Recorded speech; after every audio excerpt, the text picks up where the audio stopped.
നമസ്കാരം. പ്രോഗ്രാമിലേക്ക് എല്ലാ പ്രിയ പ്രേക്ഷകർക്കും സ്വാഗതം.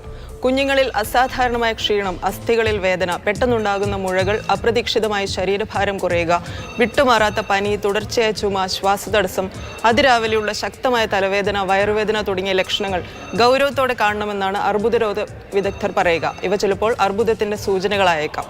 മുതിർന്നവരെ അപേക്ഷിച്ച് കുട്ടികളിലെ അർബുദം വിജയകരമായി ചികിത്സിച്ച് ഭേദമാക്കാവുന്ന സാഹചര്യം ഇന്നുണ്ട്. കൃത്യമായ ശാസ്ത്രീയമായ ചികിത്സയാണ് ആവശ്യം. നമ്മളിന്ന് സംസാരിക്കുന്നത് കുട്ടികളെ ബാധിക്കുന്ന അർബുദങ്ങളെക്കുറിച്ചും ചികിത്സയെക്കുറിച്ചുമാണ്. തൃശൂർ അമല ആശുപത്രിയിലെ പീഡിയാട്രിക് ഓങ്കോളജിസ്റ്റ് ഡോക്ടർ നന്ദകുമാർ ചേരുന്നു. ഡോക്ടർ സ്വാഗതം. നമസ്കാരം സർ. ഡോക്ടർ ഇപ്പോൾ സൂചിപ്പിച്ച പോലെ മുതിർന്നവരെ അപേക്ഷിച്ച് കുട്ടികളിലെ അർബുദം എത്തരത്തിലാണ് ഒരു പീഡിയാട്രിക് ഓങ്കോളജിസ്റ്റ് എന്ന നിലയിൽ അസുഖം നമുക്ക് എങ്ങനെ മനസ്സിലാക്കാൻ കഴിയും? എങ്ങനെയാണെന്ന് വിശദമാക്കുക. കുട്ടികളെ സംബന്ധിച്ചിടത്തോളം ആക്ച്വലി ക്യാൻസർ എന്നുള്ളൊരു അസുഖം പൊതുവേ ഉണ്ട്. പല ആൾക്കാർക്കുള്ളൊരു തെറ്റിദ്ധാരണയാണ് കുഞ്ഞുങ്ങൾക്ക് ക്യാൻസർ വരാറില്ല എന്ന്. സോ ആദ്യം ആ ഒരു തെറ്റിദ്ധാരണ വേണ്ട. രണ്ടാമത്തെ കാര്യങ്ങൾ, കുഞ്ഞുങ്ങളിൽ ഏറ്റവും കൂടുതൽ കോമൺ ആയിട്ട് കാണുന്ന അസുഖമാണ് ബ്ലഡ് ക്യാൻസർ, അതായത് ലുക്കീമിയ എന്ന് പറയുന്ന രക്തത്തിലുള്ള അർബുദം. സോ ഇത് നമ്മൾ കോമൺലി കുട്ടികളിൽ കാണുന്ന ഒരു അസുഖം ആണ്.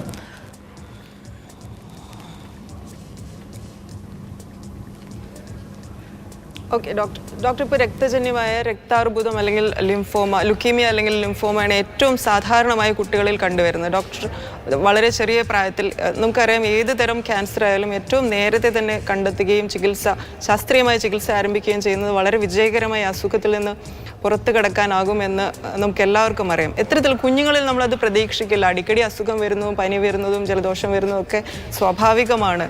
എത്തരം ലക്ഷണങ്ങളാണ് ഇപ്പോൾ ഡോക്ടർ സൂചിപ്പിച്ച രക്താർബുദമാണെങ്കിൽ ഏതെല്ലാം ലക്ഷണങ്ങളാണ് നമ്മൾ കരുതേണ്ടത്? സോ പൊതുവേ നമ്മൾ കുട്ടികളിൽ ഫീവർ എന്ന് പറയുന്നത് വളരെ ഒരു കോമൺ ആയിട്ട് കാണുന്ന ഒരു സിംറ്റം ആണ്. പക്ഷേ എല്ലാ ഫീവറും ഒരു സാധാരണ പനി അല്ല എന്നുള്ളത് നമ്മൾ മനസ്സിലാക്കണം. സപ്പോസ് കണ്ടിന്യൂസ് ആയിട്ട് കുഞ്ഞിന് പനി ബാധിച്ചുകൊണ്ടിരിക്കുന്നുണ്ട്, കൊടുക്കുന്ന ആൻറ്റിബയോട്ടിക്സ് അല്ലാത്ത മരുന്നുകളിന് പ്രതികരിക്കുന്നില്ല, അല്ലെങ്കിൽ നമുക്ക് കഴകൾ, അതായത് ഈ കഴുത്തിൻ്റെ അവിടെയുള്ള ലിംഫ് നോഡ് സ്വെല്ലിങ്, കഴകൾ എന്ന് പറയുന്നത് കാണുന്നുണ്ടെങ്കിൽ, അല്ലെങ്കിൽ തൊലിപ്പുറത്ത് നീല കളർ പാടുകൾ കാണുന്നുണ്ടെങ്കിൽ, ഭയങ്കര ക്ഷീണം, ഇങ്ങനത്തെ ചില പ്രശ്നങ്ങളുണ്ടെങ്കിൽ നമ്മൾ എന്തായാലും ഒരു അടുത്തുള്ള പീഡിയാട്രിഷ്യൻ ആദ്യം കൺസൾട്ട് ചെയ്യേണ്ടതാണ്. പീഡിയാട്രിഷ്യൻ കണ്ടിട്ട് പിന്നെ സംശയങ്ങൾ ഉണ്ടെന്നുണ്ടെങ്കിലാണ് ഒരു ക്യാൻസർ സ്പെഷ്യലിസ്റ്റിനോട് റെഫർ ചെയ്യുന്നത്. സോ ഇത്തരത്തിലുള്ള സിംറ്റംസ്, അതായത് വാർണിംഗ് സൈൻസ് ഉണ്ടെന്നെങ്കിൽ ഏറ്റവും അടുത്തുള്ള ഒരു പീഡിയാട്രിഷ്യൻ അല്ലെങ്കിൽ ഒരു കുഞ്ഞുങ്ങളുടെ ഡോക്ടറെ കാണിക്കേണ്ടത് വളരെ നിർബന്ധമാണ്. ഡോക്ടർ, ഇപ്പോൾ ജനിച്ച പ്രായം മുതൽ ഏത് സമയത്തും ഏത് കാലത്തും ഈ അസുഖങ്ങളുടെ ലക്ഷണങ്ങൾ പ്രകടമാകാമല്ലോ. എന്നാൽ പോലും കൂടുതലായും കുട്ടികളിൽ ഏത് പ്രായം മുതൽക്കായിരിക്കാം ഈ രക്താർബുദത്തിന് സാധ്യത? ഓക്കെ, ബ്ലഡ് ക്യാൻസർ എന്ന് പറയുന്നത് കൂടുതൽ കാണുന്നത് നമ്മൾ ഒരു 1 ഇയർ മുതൽ എല്ലാ വയസ്സിലും കാണാറുണ്ട്. പക്ഷേ ഒരു 1 to 5 years ആണ് കൂടുതൽ കുട്ടികൾക്ക് നമ്മൾ കാണുന്നുള്ളത്. പക്ഷേ ജനിച്ച കുഞ്ഞ്, അതായത് 1 മാസം കുഞ്ഞുങ്ങൾക്ക് പോലും രക്താർബുദം കാണാറുണ്ട്. അറ്റ് ദ സെയിം ടൈം 10 വയസ്സ് മേലുള്ള കുട്ടികൾക്ക് പോലും ഇത് കാണാറുണ്ട്. ഡോക്ടർ, ഇപ്പോൾ ഡയഗ്നോസിസിന് ശേഷം ചികിത്സയെക്കുറിച്ച് പറയുമ്പോൾ ക്യാൻസറിൻ്റെ ചികിത്സ ക്യാൻസർ എന്ന അസുഖത്തേക്കാൾ പലപ്പോഴും കുറച്ചുകൂടി ബുദ്ധിമുട്ട് നൽകുന്ന ചികിത്സയാണ്. കുഞ്ഞുങ്ങളെ സംബന്ധിച്ചിടത്തോളം അവർക്ക് എങ്ങനെയാണ് ഇപ്പോൾ ഒരു പീഡിയാട്രിക് ഓങ്കോളജിസ്റ്റ് എന്ന നിലയിൽ ഡോക്ടർ നേരിടുന്ന വെല്ലുവിളികൾ എന്താണ്? തീരെ ചെറിയ കുട്ടികളാണ്, വളരെ ഹാർഡായിട്ടുള്ളൊരു ചികിത്സാ രീതിയാണ്. ഇപ്പോൾ എങ്ങനെയാണ് ചികിത്സ? നിങ്ങൾ പറഞ്ഞ പോലെ അസുഖത്തിനെയും കാട്ടിലും ചികിത്സ എടുക്കുമ്പോൾ ചികിത്സയിൽ നിന്നുള്ള ബുദ്ധിമുട്ടുകൾ കാണാൻ ഭയങ്കര പ്രയാസം തന്നെയാണ്. മനസ്സുകൊണ്ട് അത് ബുദ്ധിമുട്ടാണെന്നുണ്ടെങ്കിലും ഞങ്ങൾ അത് പക്ഷേ ഒരു ട്രീറ്റ്മെൻറ്റ് ഭാഗമായിട്ട് നമ്മളത് എന്തായാലും കൊടുത്തേ പറ്റൂ. സോ അതുകൊണ്ട് ഒരു ട്രീറ്റ്മെൻറ്റ് ഓപ്ഷൻ എടുക്കുമ്പോൾ അതിൻ്റേതായ കുറച്ച് സൈഡ് എഫക്റ്റുകൾ ഡെഫിനറ്റ്ലി പറഞ്ഞ പോലെ കാണുന്ന ഞങ്ങൾക്ക് മനസ്സുകൊണ്ട് പ്രയാസമാണെങ്കിലും, പക്ഷേ കല്ലുപോലെ ഒരു മനസ്സുണ്ടെങ്കിൽ നമുക്കതൊരു ട്രീറ്റ്മെൻറ്റ് നല്ല രീതിയിൽ നമുക്ക് കൊണ്ടുപോയാൽ നമുക്കൊരു നല്ല റിസൾട്ട് കിട്ടാൻ അത് തന്നെയാണ് ഞങ്ങളുടെ ഉദ്ദേശം. ഡോക്ടർ, ഇപ്പോൾ ക്യാൻസർ ചികിത്സയിൽ കുട്ടികളിൽ വരുന്ന ക്യാൻസർ വളരെ മുതിർന്നവരെ അപേക്ഷിച്ച് മുതിർന്നവരിൽ അത് ലൈഫ് സ്റ്റൈലുമായി ബന്ധപ്പെട്ടൊക്കെയുള്ള കാരണങ്ങൾ കൊണ്ടുണ്ടാകുന്ന ക്യാൻസറുകളായിരുന്നു. കുഞ്ഞുങ്ങളെ സംബന്ധിച്ചിടത്തോളം അത്തരത്തിലൊരു ലൈഫ് സ്റ്റൈൽ ഡിസോർഡർ ഒന്നും ഉണ്ടാവുന്നില്ല. ജനിതകമായ കാരണങ്ങളാണോ കുഞ്ഞുങ്ങൾക്ക് ക്യാൻസർ വരാനുള്ള സാധ്യത കൂട്ടുന്നത്? സോ ഇതിന് സത്യമായിട്ട് നോക്കുകയാണെന്നുണ്ടെങ്കിൽ പല പഠനങ്ങൾ നടന്നാൽ പോലും വ്യക്തിഗതമായിട്ട് ഒരു കാരണം പ്രത്യേകിച്ച് കുഞ്ഞുങ്ങളുടെ ക്യാൻസറിൽ കണ്ടെത്തിയിട്ടില്ല. ഇപ്പോൾ നമ്മൾ പറയുന്ന പോലെ മുതിർന്നവർക്ക് നമ്മൾ പറയുന്നുണ്ട്, പുകവലിക്കുന്നുണ്ട്, മദ്യം വയ്ക്കുന്നുണ്ട്, ഇല്ലെങ്കിൽ ചില ദുശീലങ്ങൾ കൊണ്ട് ക്യാൻസർ വരുന്നുണ്ട്. പക്ഷേ കുഞ്ഞുങ്ങൾക്ക് നമുക്ക് അങ്ങനെ ഒരു ക്ലിയർ കട്ടായിട്ടുള്ള ഉത്തരം ഇതുവരെ കണ്ടെത്താൻ പറ്റിയിട്ടില്ല. പിന്നെ ഉള്ള എൻവറോൺമെൻറ്റൽ ഫാക്ടേഴ്സ്, അതായത് ഈ പറഞ്ഞ പോലെ എക്സ്പോഷർ, പിന്നെ റേഡിയേഷൻ, പിന്നെ ചില കെമിക്കൽസ്, അത് ഇൻഡസ്ട്രിയൽ വേസ്റ്റ്, ഇതെല്ലാം പറയപ്പെടുന്നുണ്ട്. പക്ഷെ നമ്മൾ പൊതുവേ നമ്മളൊരു ഫീൽഡിൽ കുട്ടികളെ ട്രീറ്റ് ചെയ്യുമ്പോൾ നമുക്ക് ഇന്ന കാരണം കൊണ്ടാണ് ഈ കുഞ്ഞിന് ഈ ഒരു രക്താർബുദം വന്നു എന്ന് പറയാൻ ഭയങ്കര ബുദ്ധിമുട്ടാണ്. അങ്ങനെ നമ്മൾ പൊതുവേ കാണാറില്ല. ഇപ്പോൾ ബ്ലഡ് ക്യാൻസർ ഡയഗ്നോസിസ് ചെയ്താൽ അതിൻ്റെ തുടക്കം, ചികിത്സയുടെ ഒരു പ്രാരംഭഘട്ടം എങ്ങനെയാണ്? അസുഖത്തിൻ്റെ സ്റ്റേജ് അനുസരിച്ചാണോ? എങ്ങനെയാണ് ചികിത്സ ആരംഭിക്കുക? സോ ബ്ലഡ് ക്യാൻസറിൽ ഈ പറഞ്ഞ പോലെ ഒരു സ്റ്റേജിങ് നമ്മൾ പറയുന്നില്ല. ബ്ലഡ് എന്ന് പറയുന്നത് ഒരു നദി പോലെ നമ്മുടെ ശരീരത്തിൽ തല മുതൽ കാൽ വരെ ഇങ്ങനെ ഒഴുകിക്കൊണ്ടിരിക്കുന്ന ഒരു ഇതാണ്. അപ്പോൾ അതിനകത്ത് നമ്മൾ പൊതുവേ ഒരു സ്റ്റേജ് എന്ന് പറയുന്നില്ല. സ്റ്റേജ് എന്ന് പറയുന്നത് ബേസിക്കലി വേറെ ചില ക്യാൻസേഴ്സിനാണ്, ബ്ലഡിൽ അങ്ങനെ നമ്മൾ പറയുന്നില്ല. സോ ഈ സ്റ്റാർട്ടിങ് ടേമിൽ അങ്ങനെയല്ല. എത്രയും പെട്ടെന്ന് നമ്മൾ കണ്ടെത്തുന്നു അത്രയും പെട്ടെന്ന് നമ്മൾ ചികിത്സ സ്റ്റാർട്ട് ചെയ്യുന്നു. എല്ലാവർക്കും എല്ലാ ലെവലിലും ഉള്ളൊരു കോംപ്ലിക്കേഷൻസ് എക്സ്പെക്റ്റ് ചെയ്യേണ്ടതാണ്. ചില കുട്ടികൾക്ക് ബ്ലഡിൽ ഈ കൗണ്ട് കൂടുമ്പോൾ ചിലപ്പോൾ വേറെ പ്രശ്നങ്ങൾ വരാൻ സാധ്യതയുണ്ട്. അതായത് കിഡ്നീസിനെ ബാധിക്കാൻ സാധ്യതയുണ്ട്, വൃക്കയുടെ പ്രവർത്തനം ബാധിക്കാൻ സാധ്യതയുണ്ട്. സോ അങ്ങനത്തെ പ്രശ്നങ്ങൾ അതനുസരിച്ച് വരുന്ന ബുദ്ധിമുട്ടുകളാണ് നമ്മൾ കൂടുതൽ ഫേസ് ചെയ്യുന്നത്. അല്ലാത്ത കുട്ടികൾ, അതായത് ഒരു നോർമൽ കൗണ്ട് ഇല്ലെങ്കിൽ കുറച്ച് കൂടുതൽ കൗണ്ട്സ് ഉള്ള കുട്ടികൾക്കും ട്രീറ്റ്മെൻറ്റ് സമയത്ത് ചില ബുദ്ധിമുട്ടുകൾ വരാറുണ്ട്. സോ അവരുടെ ക്ലിനിക്കൽ കണ്ടീഷൻ, അതായത് കുഞ്ഞിൻ്റെ ഹെൽത്ത് അനുസരിച്ചിട്ടാണ് നമ്മൾ ഈ ട്രീറ്റ്മെൻറ്റ് സമയത്ത് വരുന്ന ബുദ്ധിമുട്ടുകൾ എക്സ്പെക്റ്റ് ചെയ്യുന്നത്. ഡോക്ടർ, അപ്പോൾ ചികിത്സ എങ്ങനെയാണ്? തുടക്കത്തിൽ എങ്ങനെയാണ് ചികിത്സ? സോ ഒരു ബ്ലഡ് ക്യാൻസർ, അതായത് അക്യൂട്ട് ലുക്കീമിയ എന്ന് പറയുന്ന 2 തരമായിട്ടാണ് നമ്മൾ പിരിക്കുന്നത്. അതായത് അക്യൂട്ട് ലിംഫോബ്ലാസ്റ്റിക് ലുക്കീമിയ, ALL എന്ന് കോമൺലി പറയപ്പെടുന്നു. 2ാം തരമുള്ളതാണ് AML, അക്യൂട്ട് മൈലോയിഡ് ലുക്കീമിയ. അപ്പോൾ അക്യൂട്ട് ലിംഫോയിഡ് ലുക്കീമിയ, അത് ALL ആണ് ഏറ്റവും കൂടുതലായിട്ട് കാണുന്നത്. അതിനെക്കുറിച്ച് നമുക്ക് പറയാം. സോ ALL എന്ന് പറയുന്ന ഒരു ചികിത്സ ടോട്ടലി ഒരു 2.5 വർഷത്തെ ട്രീറ്റ്മെൻറ്റാണ് നമ്മൾ കൊടുക്കുന്നത്. അതിൽ ആദ്യത്തെ 6 മാസം, അതായത് ഫസ്റ്റ് 6 മന്ത്സ് എന്ന് പറയുന്നത് കുറച്ചൊരു തീവ്രതയുള്ള ഒരു ഫേസാണ്. എന്ന് വെച്ചാൽ അവർക്ക് കൊടുക്കുന്ന മെഡിസിൻസ് അത്യാവശ്യം സ്ട്രിക്റ്റ് ആയിട്ടുള്ളൊരു ഫോളോ അപ്പ് ഉണ്ടാവും. അതേ സെയിം ടൈം അത് കുറച്ചൊരു ഇൻറ്റൻസ് ആയിട്ടുള്ളൊരു ട്രീറ്റ്മെൻറ്റാണ്. അപ്പോൾ ആ മെഡിസിൻസ് കൊടുക്കുമ്പോൾ പാർശ്വഫലങ്ങൾ കുറച്ചും കൂടിയും കൂടുതലാണ്. ഈ ഒരു 6 മാസം സമയം കുട്ടികൾ ആശുപത്രി അല്ലെങ്കിൽ അതിൻ്റെ ചുറ്റുവട്ടം എവിടെയെങ്കിലും താമസിച്ചാണ് ഈ കീമോതെറാപ്പി എന്ന് പറയുന്ന മെഡിസിൻസ് എടുക്കേണ്ടത്. അത് കഴിഞ്ഞിട്ടുള്ള, അതായത് ബാക്കിയുള്ള 2 വർഷം എന്ന് പറയുന്നത് കുറച്ചും കൂടി അവർക്ക് വീട്ടിലോട്ട് പോകാം. എന്നിട്ട് മാസം വന്ന് ചെക്കപ്പ് മാത്രമേ ഉണ്ടാവുള്ളൂ. ആ സമയത്ത് ഗുളികളായിട്ടാണ് നമ്മൾ മെഡിസിൻസ് കൊടുക്കുന്നത്. അപ്പോൾ ആ സമയത്ത് കുഞ്ഞുങ്ങൾക്ക് സ്കൂളിലേക്ക് പോകാം, അല്ലെങ്കിൽ അവർ വീട്ടിൽ നിൽക്കാം. അവരുടെ ലൈഫ് സ്റ്റൈലിൽ കുറച്ചും കൂടി ഒരു മാറ്റങ്ങൾ ഉണ്ടാകും. ഇത്രയും ഈ കൺട്രോൾ നമ്മൾ പൊതുവേ ഈ ഫസ്റ്റ് 6 മന്ത്സ് കൊടുക്കുന്നത് ആ സമയത്ത് അധികം വേണ്ടതില്ല. ഡോക്ടർ ഇപ്പോൾ സൂചിപ്പിച്ചതിൽ നിന്ന് ഏകദേശം ഒരു 3 വർഷത്തോളം എടുക്കുന്ന ദീർഘമായ കാലയളവ് വേണ്ടി വരുന്ന ഒരു ചികിത്സയാണ് കുഞ്ഞുങ്ങളിൽ രക്താർബുദം.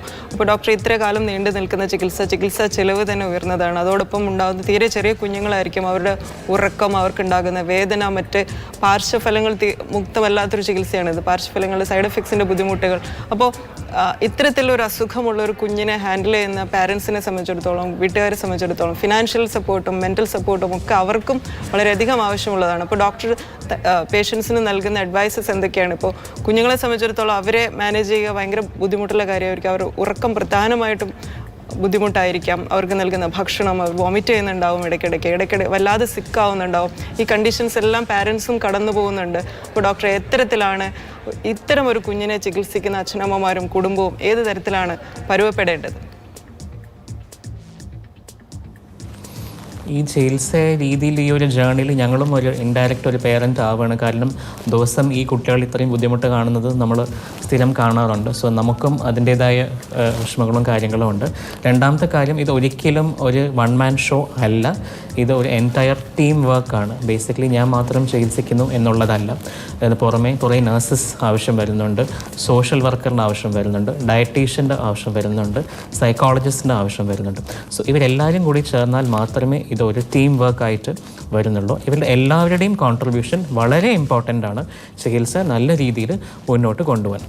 ഞാൻ മരുന്നെഴുതി അത് സിസ്റ്റർമാർ കൊടുക്കുന്നു എന്നല്ലാണ്ട് കുഞ്ഞുങ്ങളുടെ മെൻ്റൽ ഹെൽത്തിനെ നോക്കാൻ വേണ്ടിയിട്ട് ഒരു സൈക്കോളജിസ്റ്റും അവരുടെ ഡയറ്ററി ആസ്പെക്ട്സ്, അതായത് കുഞ്ഞ് കഴിക്കുന്നുണ്ടോ ഇല്ലേ എന്ന് നോക്കാൻ ഒരു ഡയറ്റീഷ്യനും, അവരുടെ കൂടെ ഇതേ സമയം ഒരു കളിച്ച് at the same time colouring, art, ഇങ്ങനത്തെ കുറേ അവരുടെ സോഷ്യൽ ഡൊമൈൻസും ഫോക്കസ് ചെയ്യാനുള്ള ഒരു സോഷ്യൽ വർക്കറും വളരെ വളരെ ഇമ്പോർട്ടൻ്റ് ആണ്. സോ ഇത് ഒരിക്കലും ഒരു 1 മാൻ ആർമി അല്ല, ഇതൊരു ടീം എഫേർട്ടാണ്. ഡോക്ടർ ഇപ്പോൾ സൂചിപ്പിച്ചതെന്ന് 1 വയസ്സ് മുതൽ അല്ലെങ്കിൽ അതിലും താഴെ പ്രായമുള്ള കുഞ്ഞുങ്ങൾക്ക് ഈ അസുഖം വന്ന് തുടങ്ങാം. ഡോക്ടർ, ഈ ഒരു പ്രായത്തിൽ കുട്ടികൾക്ക് ജീവിതകാലം മുഴുവൻ പല അസുഖങ്ങളിൽ നിന്നും പ്രതിരോധ ശേഷി ആർജിക്കുന്നതിനുള്ള പല വാക്സിനുകളും വെക്കുന്ന കാലം കൂടിയാണ്. നമുക്കറിയാം കീമോതെറാപ്പി പോലുള്ള മെഡിസിനുകൾ എടുക്കുമ്പോൾ സ്വാഭാവികമായും കുഞ്ഞുങ്ങളുടെ പ്രതിരോധ ശക്തി കുറയുകയും ചെയ്യും. ഈ വാക്സിനേഷൻ്റെ പീരീഡുകളിലാണ് ഈ കുഞ്ഞുങ്ങൾക്ക് അസുഖം വരുന്നതെങ്കിൽ എങ്ങനെയാണ് ആ ഒരു കാലയളവ് എന്താണ് ചെയ്യേണ്ടത്? പൊതുവെ ക്യാൻസർ എന്ന ഒരു അസുഖം ഭയങ്കര ഒരു ഇമ്മ്യൂണിറ്റി, അതായത് പ്രതിരോധശേഷിയെ കുറയ്ക്കുന്ന ഒരു അസുഖം ആണ്. പക്ഷേ ഈ ഒരു സമയത്ത് പൊതുവേ നമ്മൾ വാക്സിൻസ്, അതായത് കുത്തിവെപ്പ് കൊടുക്കാൻ അനുമതി ഇല്ല. വേഴ്സ്റ്റ് കം വേഴ്സ്റ്റ്, അതായത് നമ്മൾ ഈ ഒരു സമയത്ത് ചിലപ്പോൾ ഒരു പട്ടിയുടെ കടി കൊണ്ട് റേബീസ് വാക്സിൻ മാത്രമേ നമ്മൾ കൊടുക്കാറുള്ളൂ. അല്ലാത്ത വാക്സിൻസ് ഒന്നും പൊതുവെ ഈ ഒരു സമയത്ത് എടുക്കാൻ അലൗഡ് അല്ല. ഇതിൻ്റെ കാരണം എന്ന് വെച്ചാൽ ക്യാൻസറിന് കൊണ്ട് തന്നെ പ്രതിരോധശേഷി കുറവാണ്. രണ്ടാമത്തത്, നമ്മൾ കൊടുക്കുന്ന ഈ കീമോതെറാപ്പി തന്നെ ഇമ്മ്യൂണിറ്റി പവർ ഒത്തിരി കുറയ്ക്കുന്ന ഒരു സാഹചര്യം കൂടിയാണ്. അപ്പോൾ ഈ ഒരു സമയത്ത് നമ്മൾ വാക്സിൻ കൂടിയും കൊടുത്ത് അതൊരു ഇമ്മ്യൂണിറ്റി എഫക്റ്റ് ചെയ്യുന്ന ഒരു സ്റ്റേറ്റസിലേക്ക് നമ്മൾ അലൗ ചെയ്യാറില്ല.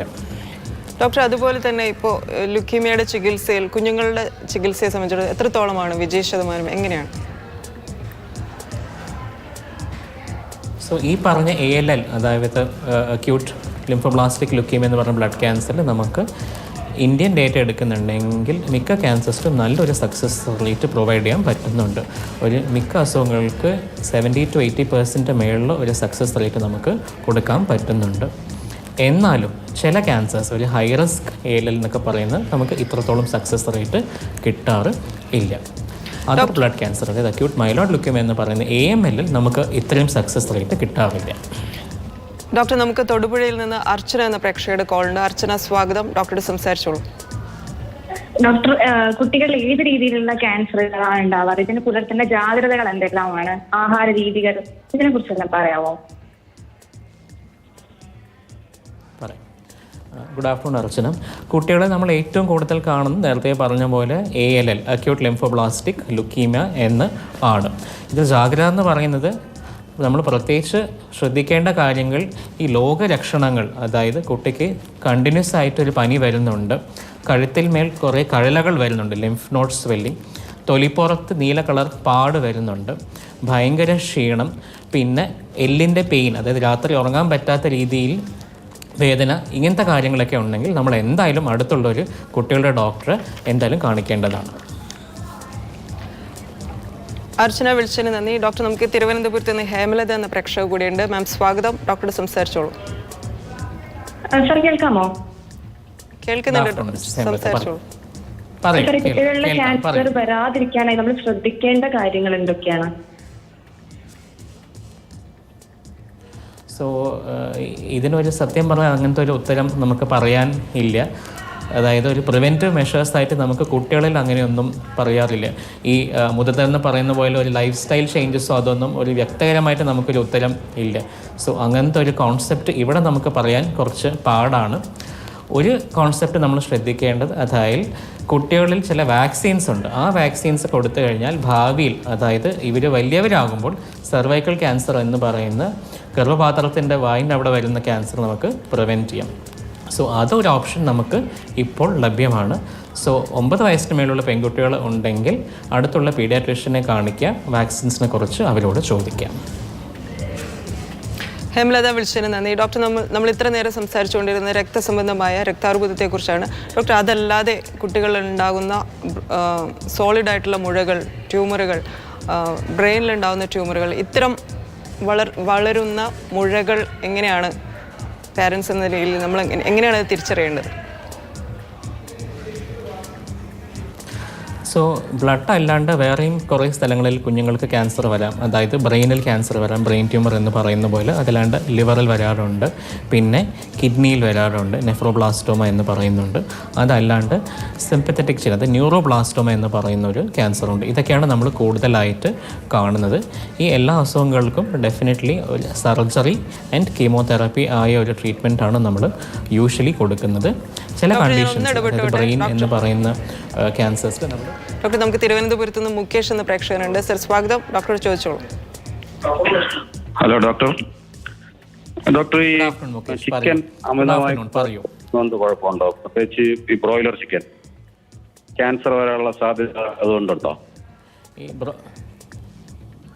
ബ്രോയിലർ ചിക്കൻ പൊതുവേ ശരീരത്തിന് നല്ലതല്ല എന്നുള്ളത് നമുക്ക് വ്യക്തമായിട്ട് അറിയാം. പക്ഷെ അത് ശരിക്കും ക്യാൻസർ ഉണ്ടാക്കുമോ എന്നുള്ളതിന് പഠനങ്ങൾ നമുക്ക് ക്ലിയർ കട്ടായിട്ടൊന്നും പറയുന്നില്ല.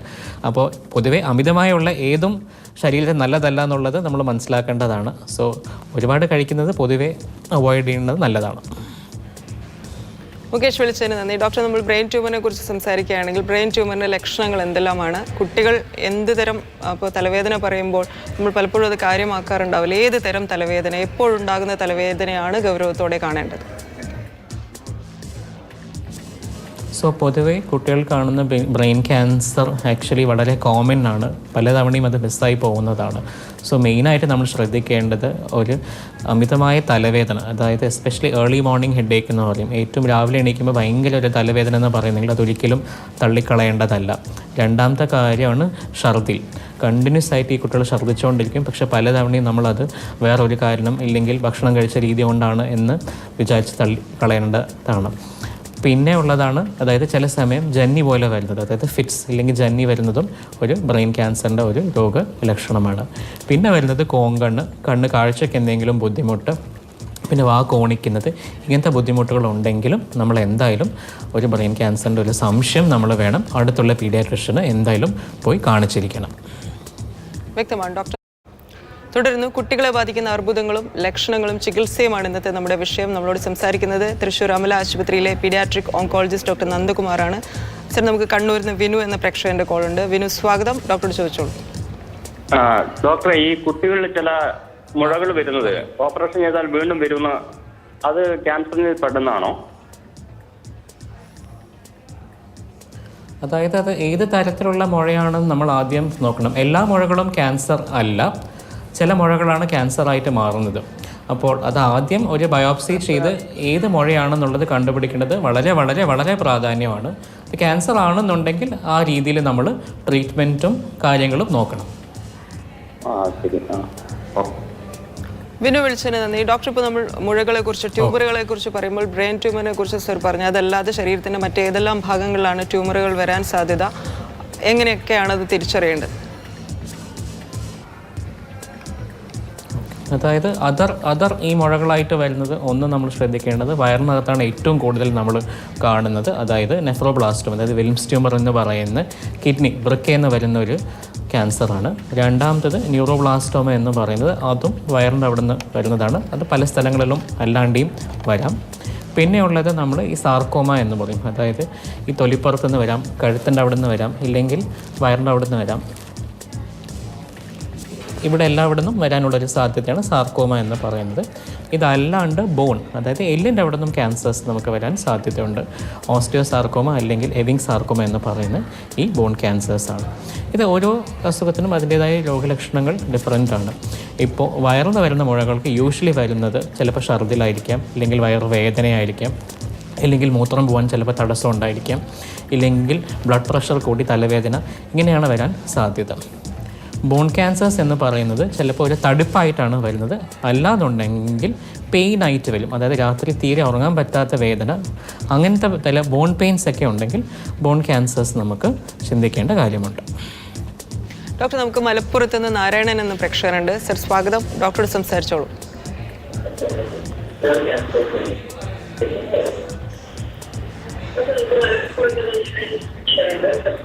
സർ, കേൾക്കുന്നുണ്ടോ?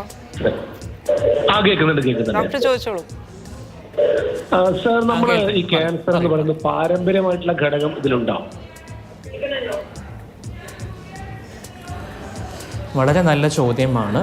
എല്ലാ ക്യാൻസേഴ്സും പാരമ്പര്യം അല്ല, പക്ഷേ ചില ക്യാൻസേഴ്സ് പാരമ്പര്യമായിട്ട് വരാറുണ്ട്. അതായത് ഫാമിലിയിൽ മുത്തശ്ശൻ, മുത്തശ്ശി, അല്ലെങ്കിൽ അച്ഛൻ, അമ്മ, ഇല്ലെങ്കിൽ കസിൻസ്, ഇല്ലെങ്കിൽ അമ്മാമൻ, അമ്മായി, അങ്ങനത്തെ ചില ക്യാൻസേഴ്സും വരാൻ സാധ്യതയുണ്ട്. ഫാമിലിയൽ പ്രീഡിസ്പോസിഷൻ എന്ന് പറയുന്ന ചില ക്യാൻസേഴ്സ് ആക്ച്വലി ഫാമിലിയിൽ പാരമ്പര്യമായിട്ട് കാണപ്പെടുന്നുണ്ട്.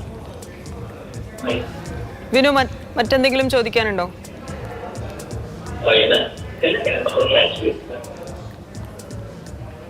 വ്യക്തമായെന്ന് വിചാരിക്കുന്നു. വിളിച്ചതിന് നന്ദി.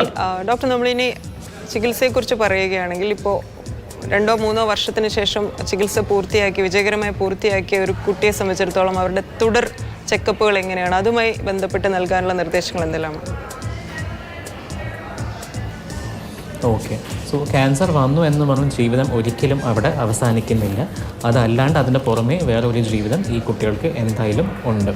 വളരെ നോർമലായ അതേ സഹപ്രവർത്തകൻ ഇല്ലെങ്കിൽ അതേ ഏജിലുള്ള വേറെ കുട്ടികൾ എന്തൊക്കെ ചെയ്യുന്നു അതെല്ലാം ഈ കുട്ടികൾക്കും ചെയ്യാം. അതായത് സ്കൂളിൽ പോകണമെന്നുണ്ടെങ്കിൽ സ്കൂളിൽ പോകാം, സ്വിമ്മിങ് ആണെങ്കിൽ അത് ചെയ്യാം, സ്പോർട്സ് ആണെങ്കിൽ സ്പോർട്സിൽ പങ്കെടുക്കാം, കൾച്ചറൽ പാട്ട്, ഡാൻസ് ഇതെല്ലാം ചെയ്യുന്നതാണ്. എത്രയോ ക്യാൻസർ വന്ന കുട്ടികൾ അതിജീവിച്ച് ഡോക്ടേഴ്സ്, എഞ്ചിനീയേഴ്സ് വളരെ നല്ല പൊസിഷനിലുള്ള ആൾക്കാരായി നമ്മളിപ്പോൾ കാണുന്നുണ്ട്. അതുകൊണ്ട് വളരെ നോർമലായിട്ടുള്ളൊരു ലൈഫ് ലീഡ് ചെയ്യാനുള്ളൊരു പോസിബിലിറ്റി ഉണ്ട്. എന്നാലും കുറച്ച് കുട്ടികൾക്ക് ഈ ക്യാൻസറിൻ്റെ ചില ഇഷ്യൂസ് ലോങ് ടേം ആയിട്ട് നമ്മൾ കാണാറുണ്ട്. അത് വളരെ കുറച്ച് ആൾക്കാർക്ക് മാത്രമേ ഉള്ളൂ. അതുകൊണ്ട് എല്ലാ കുട്ടികളും ട്രീറ്റ്മെൻറ്റ് കഴിഞ്ഞതിന് ശേഷം നമ്മളൊരു ഫോളോ അപ്പ്, ഒരു 5 to 10 years ഉള്ളൊരു ഫോളോ അപ്പ് പറയാറുണ്ട്. വ്യക്തമാണ് ഡോക്ടർ. നമ്മളെപ്പോഴും ഈ ക്യാൻസറിൻ്റെ കാര്യത്തിൽ മാത്രമാണ് നമുക്കെപ്പോഴും വീണ്ടും വരുമോ എന്നുള്ളൊരു ഭയം എപ്പോഴും ഉണ്ടാകും. പ്രത്യേകിച്ച് കുഞ്ഞുങ്ങളാണ്, അവർ വളരുന്ന പ്രായത്തിലായിരിക്കും. എപ്പോഴും ആ ഒരു ഭയത്തോടെ ആയിരിക്കും പാരൻസ് ജീവിക്കുന്നുണ്ടാവുക. ഡോക്ടറെ, ആ ഒരു ഭയത്തിൻ്റെ ആവശ്യമുണ്ടോ? സോ എല്ലാ അസുഖങ്ങൾക്കും ഒരു തിരിച്ചുവരവ് എപ്പോഴും നമ്മൾ കാണുന്നുണ്ട്. പക്ഷേ അത് വളരെ ചെറിയ പെർസെൻറ്റേജ് ഓഫ് ആൾക്കാർക്ക് മാത്രമേ നമ്മൾ കാണാറുള്ളൂ. അതുകൊണ്ട് അത് ആലോചിച്ച് ഭയപ്പെടേണ്ട കാര്യമില്ല. പക്ഷേ മനസ്സിൽ ആ ഒരു ധാരണ ഉണ്ടാകണം. അത് ചില സമയം ഈ നേരത്തെ പറഞ്ഞ രോഗലക്ഷണങ്ങൾ എന്തെങ്കിലും ട്രീറ്റ്മെൻറ്റ് കഴിഞ്ഞിട്ട് കാണുന്നുണ്ട്, ഇല്ലെങ്കിൽ എന്തെങ്കിലും ഒരു ബ്ലഡ് കൗണ്ടിൽ എന്തെങ്കിലും ചേഞ്ചസ് ഉണ്ടെങ്കിൽ ഡോക്ടറെ കാണിക്കുന്നത് വളരെ വളരെ ഇമ്പോർട്ടൻറ്റ് ആണ്. ഈ ഒരു കാരണം കൊണ്ടാണ് നമ്മൾ ആക്ച്വലി ഈ പറഞ്ഞ ഒരു ഫോളോ അപ്പും എല്ലാ കുട്ടികൾക്കും പറയുന്നത്. കാരണം ഒരു 5-10 വർഷം ഫോളോ അപ്പ് വെക്കുന്നത് ഇങ്ങനത്തെ എന്തെങ്കിലും ബുദ്ധിമുട്ട് വീണ്ടും വരുന്നുണ്ടോ എന്നാണ്.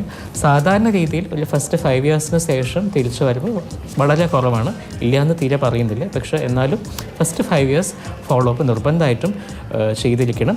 അത് ട്രീറ്റ് ചെയ്ത സെൻറ്ററിൽ തന്നെ കാണിക്കുന്നതായിരിക്കും കുറച്ചും കൂടി നല്ലത്. കാരണം അവർക്ക് നിങ്ങളുടെ ബാക്കിയുള്ള പഴയ ഡീറ്റെയിൽസും റെക്കോർഡ്സൊക്കെ അറിയുന്നതുകൊണ്ട് കുറച്ചും കൂടി മോണിറ്ററിങ്ങിന് നിങ്ങൾക്കും ഡോക്ടേഴ്സിനും വളരെ ഈസി ആയിരിക്കും. ഡോക്ടർ, ഇപ്പോൾ നേരത്തെ സംസാരിക്കുന്നതിനിടെ ഡോക്ടർ സൂചിപ്പിച്ചിരുന്നു നമുക്ക് പ്രതിരോധിക്കാവുന്ന, ചെറുപ്പത്തിൽ തന്നെ കുത്തിവയ്പ്പിലൂടെ പ്രതിരോധിക്കാൻ പറ്റുന്ന സാധ്യതയുള്ള ഒരേ ഒരു ക്യാൻസറാണ് സെർവൈക്കൽ ക്യാൻസർ. 9 വയസ്സിന് മുകളിൽ പ്രായമുള്ള 14 വയസ്സ് വരെയുള്ള പെൺകുട്ടികൾക്ക് എടുക്കേണ്ട വാക്സിനേഷനാണ്. ഡോക്ടർ, അതൊന്ന് വിശദമാക്കാമോ? എല്ലാ ആശുപത്രികളിലും ഈ വാക്സിനേഷൻ ലഭ്യമാണോ?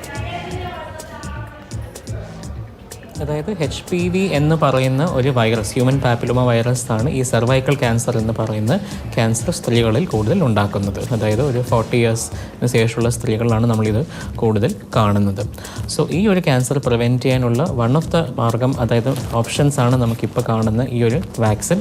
അതും ഇപ്പോൾ കറൻ്റ്ലി ഇത് ലഭ്യമാണ്. കുറച്ച് വർഷങ്ങളായിട്ടേ ഉണ്ട്, പക്ഷേ അതിപ്പോൾ കുറച്ചുകൂടി കോമൺ ആയിട്ട് പേഷ്യൻസും ചോദിച്ച് തുടങ്ങിയിട്ടുണ്ട്. അതേപോലെ നമ്മൾ ഹോസ്പിറ്റൽസും ലഭ്യമാണ്. സോ ഗവൺമെൻറ് സ്കെഡ്യൂളിൽ നമ്മളത് കൂടുതൽ വരുന്നില്ല, പക്ഷേ കൂടുതൽ വരുമെന്നാണ് അവർ വിശ്വസിക്കുന്നത്. At the same time private ആശുപത്രികളിൽ അതൊരു ഓപ്ഷനായിട്ട് ലഭ്യമാണ്. സോ ആൾക്കാർക്ക് അത് എടുക്കുന്നതിൽ തെറ്റൊന്നും ഇല്ല. 9 yearsന് ശേഷമുള്ള പെൺകുട്ടികൾ അവരുടെ മാതാപിതാക്കൾ ശ്രദ്ധിക്കേണ്ടത് അടുത്തുള്ള പീഡിയാട്രിഷ്യനെ കാണിച്ച് ഈ വാക്സിൻ എടുക്കുന്നത് വളരെ ആവശ്യമുള്ളൊരു കാര്യമാണ്. വ്യക്തമാണ് ഡോക്ടർ. വളരെയധികം നന്ദി. വളരെ വിശദമായി നമ്മളോട് സംസാരിച്ചു. നേരത്തെയുള്ള കൃത്യമായ ശാസ്ത്രീയമായ ചികിത്സയിലൂടെ വളരെ വിജയകരമായി പരിഹരിക്കാവുന്ന ഒരു അസുഖമാണ് കുട്ടികളിലെ ക്യാൻസർ എന്നാണ് നമ്മൾ മനസ്സിലാക്കുന്നത്. പ്രോഗ്രാമിലേക്ക് വിളിച്ച എല്ലാ പ്രേക്ഷകർക്കും നന്ദി.